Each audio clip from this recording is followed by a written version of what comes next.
नमस्कार दोस्तों, आप सुन रहे हैं कहानियों का कलरव डॉक्टर नीता के साथ। और आज की कहानी का शीर्षक है मलबे का मालिक। कहानीकार हैं मोहन राकेश। तो चलिए सुनते हैं। 7.5 साल के बाद वे लोग लाहौर से अमृतसर आए थे। हॉकी का मैच देखने का तो बहाना ही था। उन्हें ज़्यादा चाव उन घरों और बाज़ारों को फिर से देखने का था जो 7.5 साल पहले उनके लिए पराए हो गए थे। हर सड़क पर मुसलमानों की कोई न कोई टोली घूमती नजर आ जाती थी। उनकी आंखें इस आग्रह के साथ वहाँ की हर चीज़ को देख रही थी जैसे वह शहर साधारण शहर ना होकर एक अच्छा खासा आकर्षण का केंद्र हो। तंग बाजारों में से गुजरते हुए वे एक दूसरे को पुरानी चीज़ों की याद दिला रहे थे। देख, पता है दीना, मिस्री बाजार में अब मिस्री की दुकानें पहले से कितनी कम रह गई हैं। उस नुक्कड़ पर सुक्खी भटियारिन की भट्टी थी जहां अब यह पान वाला बैठा है। या नमक मंडी देख लो खान साहब, यहाँ की एक एक लालाइन ऐसी नमकीन होती हैं कि बस। बहुत दिनों के बाद बाजारों में तुर्रेदार पगड़ियाँ और लाल तुर्की टोपियाँ नजर आ रही थीं। लाहौर से आए मुसलमानों में काफ़ी संख्या ऐसे लोगों की थी जिन्हें विभाजन के समय मजबूर होकर अमृतसर से जाना पड़ा था। 7.5 साल में आए अनिवार्य परिवर्तनों को देखकर कहीं उनकी आंखों में हैरानी भर जाती और कहीं अफसोस घिर आता। ला, कटरा जयमल सिंह इतना चौड़ा कैसे हो गया? क्या इस तरफ के सबके सब मकान जल गए थे? यहाँ हकीम आसिफ अली की दुकान थी ना, अब यहाँ एक मोची ने कब्जा कर रखा है। और कहीं कहीं ऐसे भी वाक्य सुनाई दे जाते, भले यह मस्जिद ज्यों की त्यों खड़ी है, इन लोगों ने इसका गुरुद्वारा नहीं बना दिया। जिस रास्ते से भी पाकिस्तानियों की टोली गुजरती, शहर के लोग उत्सुकतापूर्वक उस तरफ देखने लगते। कुछ लोग अब भी मुसलमानों को आते देखकर आशंकित से रास्ते से हट जाते, जबकि दूसरे आगे बढ़कर उनसे बगलगीर होने लगते। ज़्यादातर वे आगंतुकों से ऐसे ऐसे सवाल पूछते कि आजकल लाहौर का क्या हाल है, अनारकली में अब पहले जितनी रौनक होती है या नहीं। सुना है साहाल मीर गेट का बाज़ार पूरा नया बना है। कृष्णनगर में तो कोई ख़ास तब्दीली नहीं आई। वहाँ का रिश्वतपुरा क्या वाकई रिश्वत के पैसे से बना है? कहते हैं पाकिस्तान में अब बुर्का बिल्कुल उड़ गया है। यह ठीक है? इन सवालों में इतनी आत्मीयता झलकती कि लगता था लाहौर एक शहर नहीं, हजारों लोगों का सगा संबंधी है जिसकी हाल जानने के लिए वे उत्सुक हैं। लाहौर से आए लोग उस दिन शहर भर के मेहमान थे जिनसे मिलकर और बातें करके लोगों को बहुत खुशी हो रही थी। बाजार बासा अमृतसर का एक उजड़ा सा बाजार है जहाँ विभाजन से पहले ज़्यादातर निचले तबके के मुसलमान रहते थे। वहाँ ज़्यादातर बांसों और सहतीरों की ही दुकानें थीं जो सब की सब एक ही आग में जल गई थीं। बाजार बांसा की वह आग अमृतसर की सबसे भयानक आग थी। से कुछ देर के लिए तो सारे शहर के जल जाने का अंदेशा पैदा हो गया था। बाजार बांसा के आसपास के कई मोहल्लों को तो उस आग ने अपनी लपेट में ले ही लिया था। खैर, किसी तरह वह आग काबू में आ गई थी, पर उसमें मुसलमानों के एक एक घर के साथ हिंदुओं के भी 4-4, 6-6 घर जलकर राख हो गए थे। 7.5 साल में उनमें से कई इमारतें फिर से खड़ी हो गई थीं, मगर जगह जगह मलबे के ढेर अब भी मौजूद थे। नई इमारतों के बीच बीच वे मलबे के ढेर एक अजीब वातावरण पैदा करते थे। बाजार बासा में उस दिन भी चहल पहल नहीं थी कि उस बाजार के रहने वाले ज़्यादातर लोग तो अपने मकानों के साथ ही शहीद हो गए थे, और जो बचकर चले गए थे उनमें से शायद किसी में भी लौट कर आने की हिम्मत नहीं रही थी। सिर्फ एक दुबला पतला बुढ़ा मुसलमान ही उस दिन उस वीरान बाजार में आया और वहाँ की नई और जली हुई इमारतों को देखकर जैसे भूल भुलैया में पड़ गया।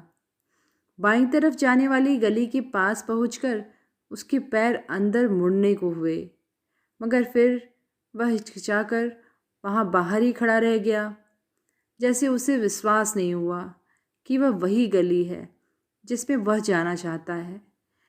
गली में एक तरफ कुछ बच्चे कीड़े कीड़ा खेल रहे थे और कुछ फासले पर दो स्त्रियां ऊंची आवाज में चीखती हुई एक दूसरे को गालियां दे रही थीं।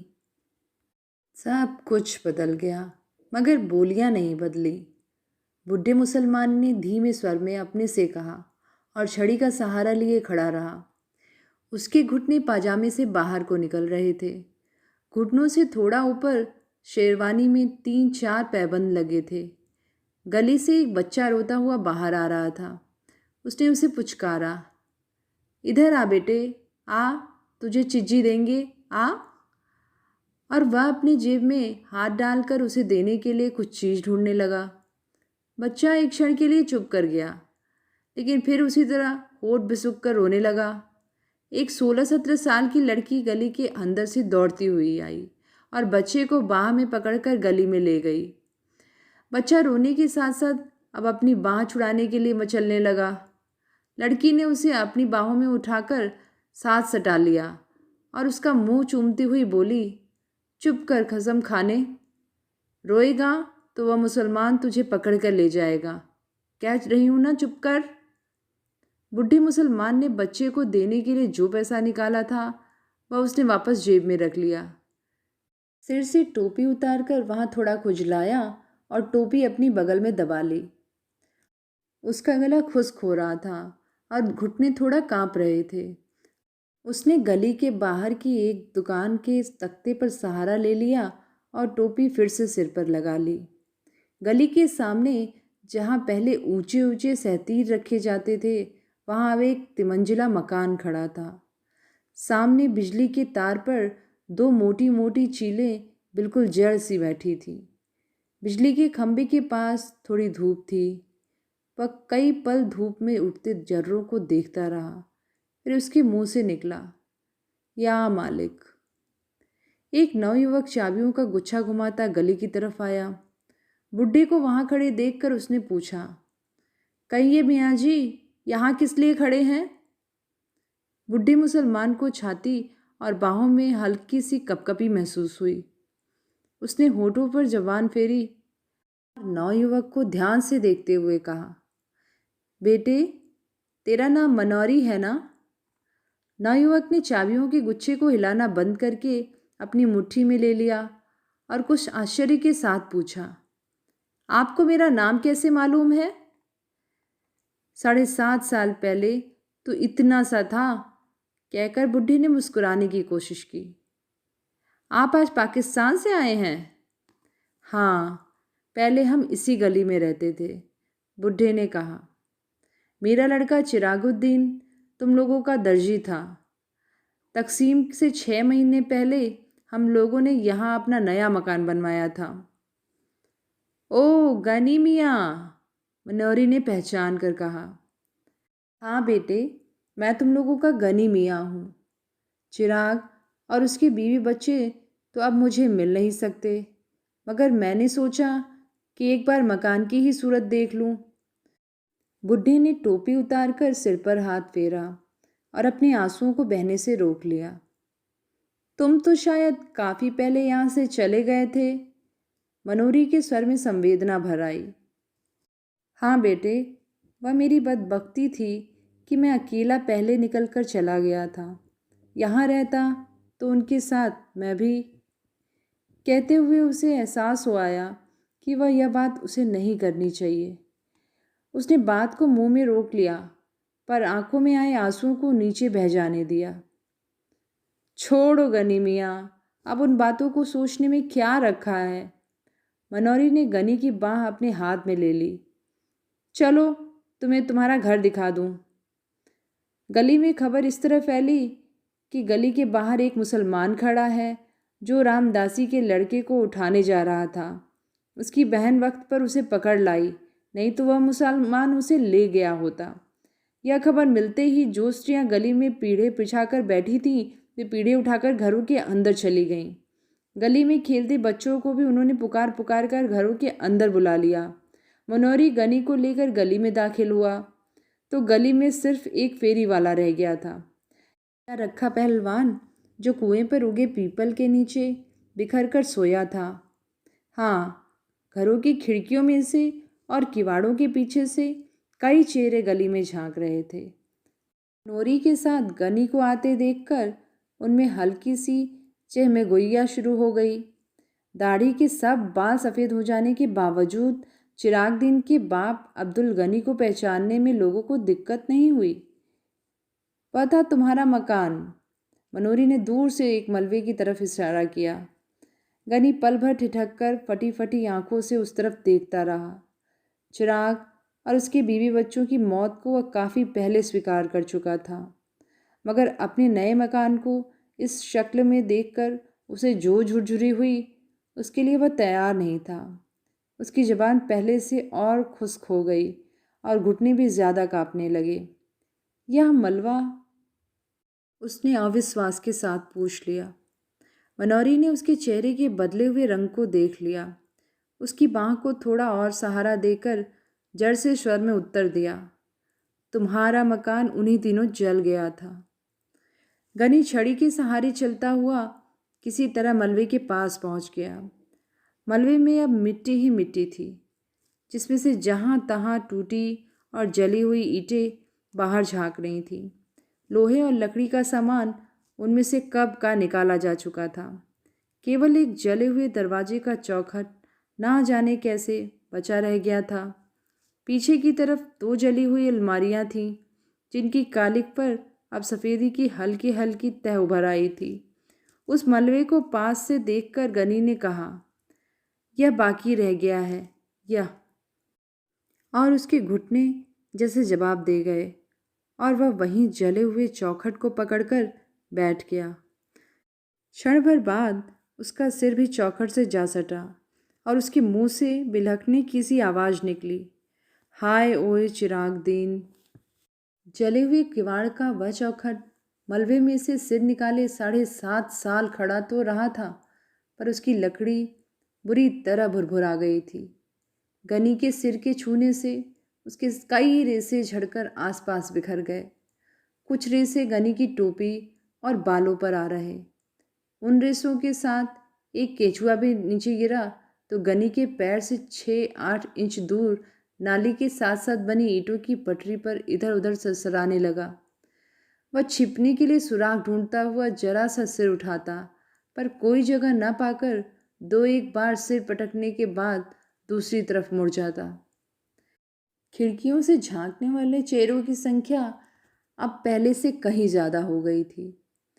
उनमें चहमगोइयाँ चल रही थी कि आज कुछ न कुछ जरूर होगा। चिरागदीन का बाप गनी आ गया है, इसीलिए 7.5 साल पहले की वह सारी घटना आज अपने आप खुल जाएगी। लोगों को लग रहा था जैसे वह मलबा ही गनी को सारी कहानी सुना देगा कि शाम के वक्त चिराग ऊपर के कमरे में खाना खा रहा था, जब रखे पहलवान ने उसे नीचे बुलाया। कहा कि वह 1 मिनट आकर उसकी बात सुन ले। पहलवान उन दिनों गली का बादशाह था। वहाँ की हिंदुओं पर ही उसका काफ़ी दबदबा था। चिराग तो खैर मुसलमान था। चिराग हाथ का कौर बीच में ही छोड़कर नीचे उतर आया। उसकी बीवी जुबैदा और दोनों लड़कियां कीश्वर और सुल्ताना खिड़कियों से नीचे झांकने लगी।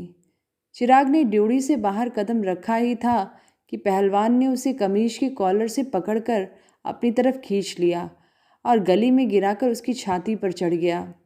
चिराग उसका छुरे वाला हाथ पकड़कर चिल्लाया, रखे पहलवान, मुझे मत मार, हाय कोई मुझे बचाओ। ऊपर से जुबैदा, कीश्वर और सुल्ताना भी हताश स्वर में चिल्लाई और चीखती हुई नीचे ड्योढ़ी की तरफ दौड़ी। रखे के एक शागिर्द ने चिराग की जद्दोजहद करती बाहें पकड़ ली और रखा उसकी जांघों को अपने घुटने से दबाए हुए बोला, चीखता क्यों है बैठ के? तुझे मैं पाकिस्तान दे रहा हूँ, पाकिस्तान। और जब तक जुबैदा, कीश्वर और सुल्तान नीचे पहुंची, चिराग को पाकिस्तान मिल गया था। आसपास के घरों की खिड़कियां तब बंद हो गई थीं। जो लोग इस दृश्य के साक्षी थे, उन्होंने दरवाजे बंद करके अपने को इस घटना के उत्तरदायित्व से मुक्त कर लिया था। बंद किवाड़ों में भी उन्हें देर तक जुबैदा, ईश्वर और सुल्ताना की चीखों की आवाज़ सुनाई देती रही। रखे पहलवान और उसके साथियों ने उन्हें भी उसी रात पाकिस्तान दे दिया, मगर दूसरे तबील रास्ते से। उनकी लाशें चिराग के घर में न मिलकर बाद में नहर के पानी में पाई गईं। 2 दिन चिराग के घर की छानबीन होती रही थी। जब उनका सारा सामान लूटा जा चुका था तो न जाने किसने उस घर को आग लगा दी थी। रखी पहलवान ने तब कसम खाई थी कि वह आग लगाने वाले को जिंदा ज़मीन में गाड़ देगा, क्योंकि उस मकान पर नज़र रखकर ही उसने चिराग को मारने का निश्चय किया था।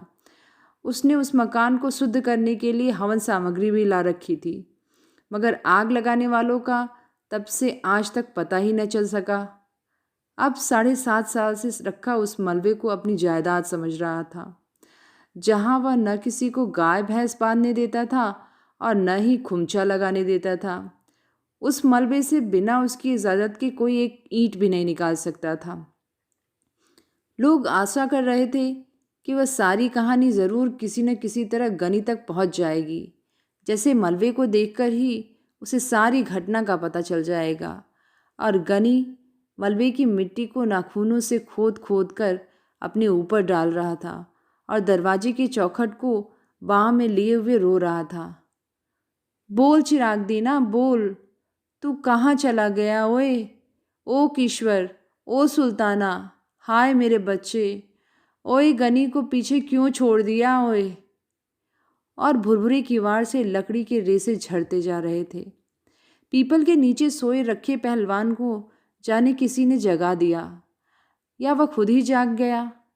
यह जानकर कि पाकिस्तान से अब्दुल गनी आया है और अपने मकान के मलबे पर बैठा है, उसके गले में थोड़ा झाग उठाया, जिससे उसे खांसी आ गई और उसने कुएं के फर्श पर थूक दिया। मलबे की तरफ देखकर उसकी छाती से धौंकने की सी आवाज़ निकली और उसका निचला होठ थोड़ा बाहर को फैल आया। गनी अपने मलबे पर बैठा है? उसके शागिर्द लच्छे पहलवान ने उसके पास आकर बैठते हुए कहा। मलबा उसका कैसे है? मलबा हमारा है, पहलवान ने झाग से घरघराई आवाज़ में कहा।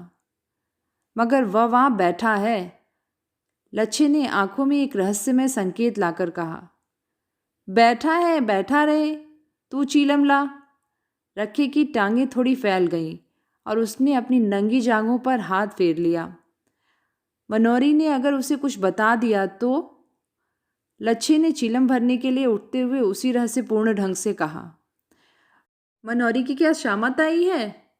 लच्छा चला गया। कुएं पर पीपल की कई पुरानी पत्तियां बिखरी थी। रखा उन पत्तियों को उठा उठाकर अपने हाथों में मसलता रहा। जब लच्छे ने चीलम के नीचे कपड़ा लगाकर चीलम उसके हाथ में दी तो उसने कश खींचते हुए पूछा, और तो किसी से गनी की बात नहीं हुई?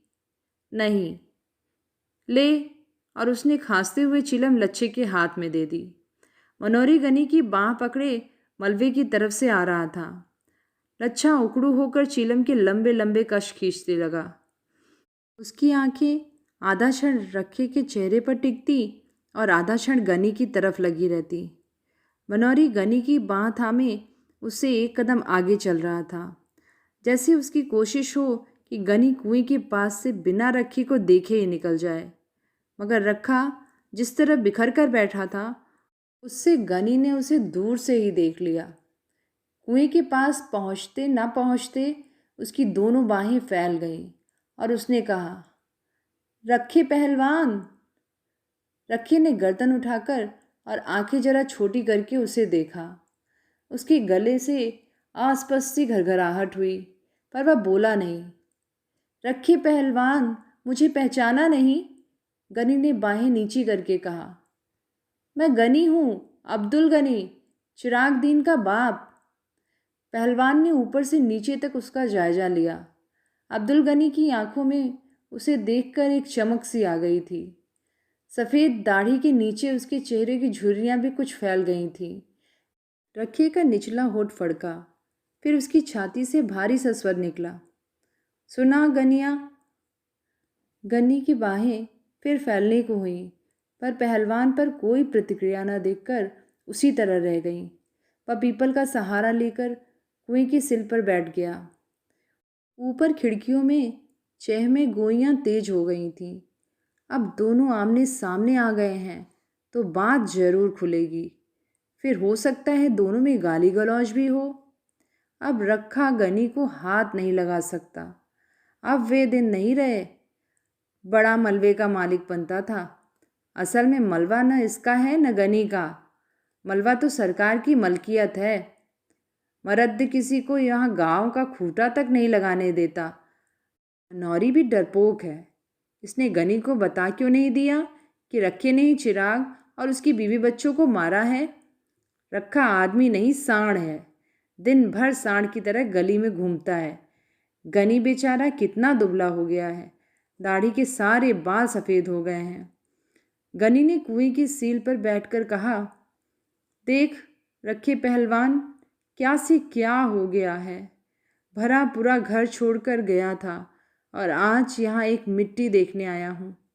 बसे घर की आज यही निशानी रह गई है। तू सच पूछे तो मेरा यह मिट्टी भी छोड़कर जाने को मन नहीं करता। और उसकी आंखें फिर छलछला आईं। पहलवान ने अपनी टांगें समेट ली और अंगोछा कुएं की मुंडेर में उठाकर कंधे पर डाल लिया। लच्छे ने चीलम उसकी तरफ बढ़ा दी। वह कश खींचने लगा। तू बता रखे, यह सब हुआ किस तरह? गनी किसी तरह अपने आंसू रोककर बोला, तुम लोग उसके पास थे। सब में भाई भाई की सी मोहब्बत थी। अगर वह चाहता तो तुम में से किसी घर में नहीं छिप सकता था। उसमें इतनी भी समझदारी नहीं थी। ऐसे ही है। रखे को स्वयं लगा कि उसकी आवाज़ में एक अस्वाभाविक सी गूंज है। उसके होंठ गाढ़े लार से चिपक रहे थे। मूंछों के नीचे से पसीना उसके होठ पर आ रहा था। उसे माथे पर किसी चीज़ का दबाव महसूस हो रहा था और उसकी रीढ़ की हड्डी सहारा चाह रही थी। पाकिस्तान में तुम लोगों के क्या हाल है? उसने पूछा। उसके गले की नसों में एक तनाव आ गया था। उसने अंगूछे से बगलों का पसीना पोंछा और गले का झाग मुंह में खींचकर गली में थूक दिया। क्या हाल बताऊं रखे? गनी दोनों हाथों से छड़ी पर बोझ डालकर झुकता हुआ बोला, मेरा हाल तो मेरा खुदा ही जानता है। चिराग वहाँ साथ होता तो और बात थी। मैंने उसे कितना समझाया था कि मेरे साथ चला चल, पर वह जिद पर अड़ा रहा कि नया मकान छोड़कर नहीं जाऊंगा। वह अपनी गली है, यहाँ कोई खतरा नहीं है। भोले कबूतर ने यह नहीं सोचा कि गली में खतरा न होकर पर बाहर से तो खतरा आ सकता है।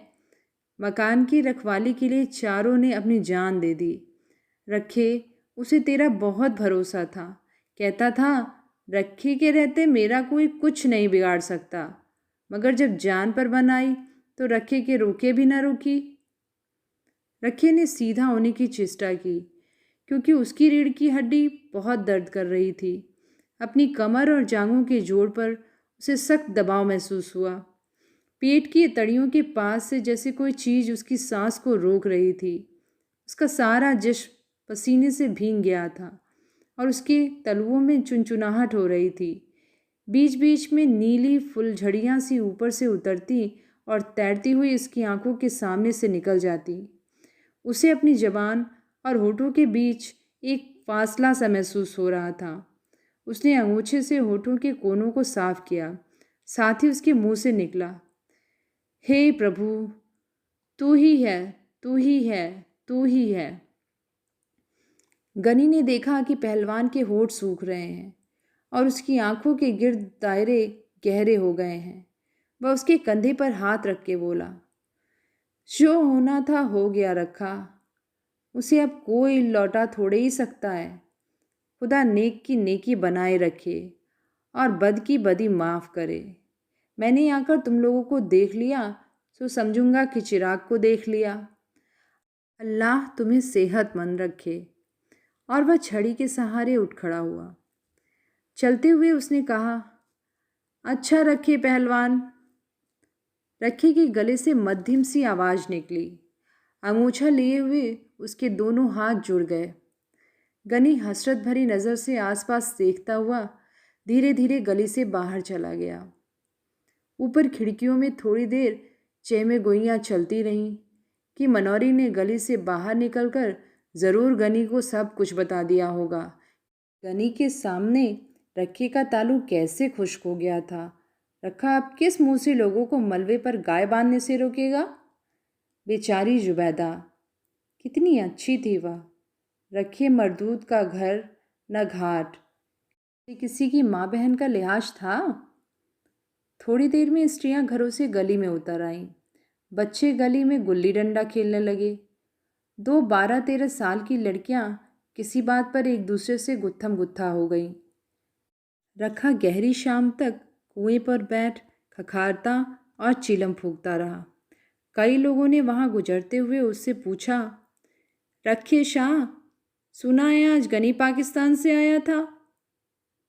हाँ, आया था। रखे ने हर बार एक ही उत्तर दिया। फिर कुछ नहीं, चला गया। रात होने पर रखा रोज की तरह गली के बाहर बाईं तरफ की दुकान के तख्ते पर आ बैठा। रोज वह रास्ते से गुजरने वाले परिचित लोगों को आवाज़ें दे देकर पास बुला लेता था और उन्हें सट्टे के गुर और सेहत के नुस्खे बताता था।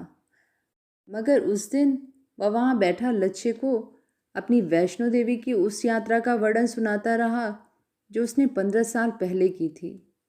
लच्छे को भेजकर वह गली में आया तो मलबे के पास लोकू पंडित की भैंस को देखकर वह आदत के मुताबिक उसे धक्के दे दे के हटाने लगा।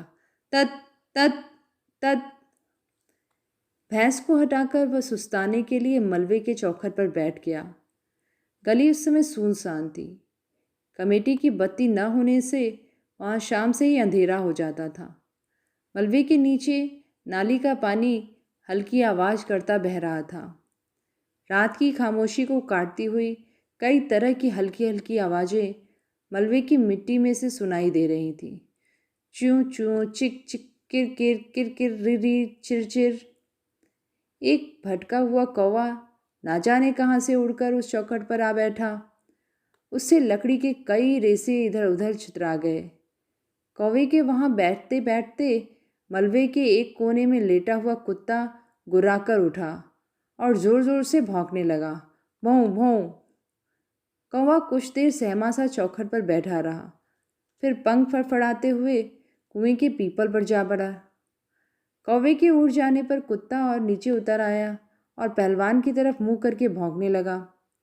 पहलवान उसे हटाने के लिए भारी आवाज में बोला, दुर दुर। मगर कुत्ता और पास आकर भौंकने लगा, भौं भौं। पहलवान ने एक ढेला उठाकर कुत्ते की तरफ फेंका। कुत्ता थोड़ा पीछे हट गया, पर उसका भौंकना बंद नहीं हुआ। पहलवान कुत्ते को माँ की गाली देकर वहाँ से उठ खड़ा हुआ और धीरे धीरे जाकर कुएं की सिल पर लेट गया।